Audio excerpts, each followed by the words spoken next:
ಹೆಜ್ಜೆಯ ನಿಕ್ಕುತ್ತ ಗೆಜ್ಜೆಯ ಕಾಲಿನ ನಾದವ ತೋರುದ ಸಜ್ಜನ ಸಾಧು ಪೂಜೆಯ ವೇಳೆಗೆ ಮಜ್ಜಿಗೆಯೊಳಗಿನ ಬೆಣ್ಣೆಯಂತೆ ಭಾಗ್ಯದ ಲಕ್ಷ್ಮೀ ಬಾರಮ್ಮ.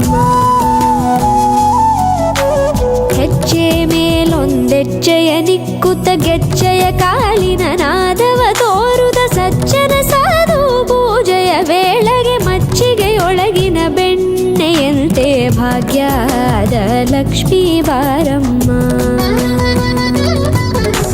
ಕನಕವೃಷ್ಟಿ ಕರೆಯುತ್ತ ಬಾರೆ ಮನೆಗೆ ಮಾನವ ಸಿದ್ಧಿಯ ತೋರೆ ದಿನಕರ